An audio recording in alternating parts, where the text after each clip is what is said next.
one series that was not evened up last night was Carolina-Boston. And when you look at this Bruins team right now, there is just not a lot of good going on. And you got the smirk because you said it from the start, Frank. You didn't really believe that this Bruins team could keep up with the Hurricanes. And now when you we could throw it up here, the head-to-head matchups between these two teams, including the regular season, yeah, it looks like on every occasion, the Bruins are simply overmatched by the Hurricanes, right?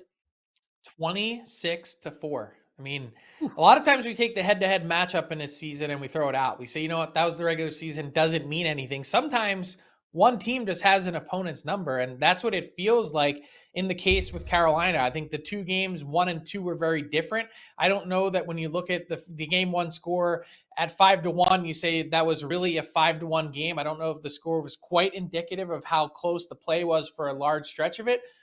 But in game two, the Hurricanes just absolutely blew the doors off the Bruins. The Bruins look frustrated. David Pastrnak really struggled. Bruce Cassidy saying this morning that they're going to Jeremy Swayman. No surprise for game 3 at TD Garden.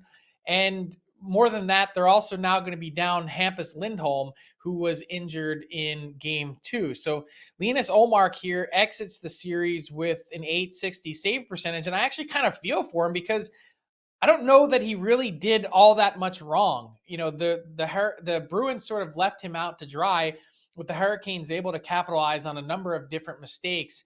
And now the Hurricanes, in a series that a lot of people thought would be close, many thought that the Bruins could find a way to take this series against the Metropolitan Division champs. The Hurricanes just look to be rolling right along. And it's funny because we haven't mentioned at all Pyotr Kochetkov, the Hurricanes' third goalie, who ends up coming in spelling Antti Raanta, who was down again, as you see here. What a graphic here from our technical producer, Alex Allard. And Kochetkov now has 4 straight wins to start his NHL career. So I don't think it matters who's in net, and I say that with all due respect to Jeremy Swayman starting game 3. Yeah, and I mean, you could argue it doesn't matter who's in net for the Canes as well, because it seems like they're just going to roll, whether it's their backup or their third string. When Raanta went down on that play from Pastrnak, I thought for a second that was going to be like a series-turning moment. Like, all right, maybe Boston in a weird, twisted way, like builds some momentum from this. As you see, Pastrnak was ultimately only given a 2-minute minor here. I thought maybe that was going to be a turning point, and it wasn't. And I always say that, or a lot of people say it, you're never really in trouble till you lose on home ice, right? But it's really hard to be confident in, for me, my Bruins to win the series bet that I placed a couple of days ago. Not feeling great about that one, Frank. Yeah, it doesn't look good. And what exactly was the injury with Antti Raanta? Like, what did he hurt there?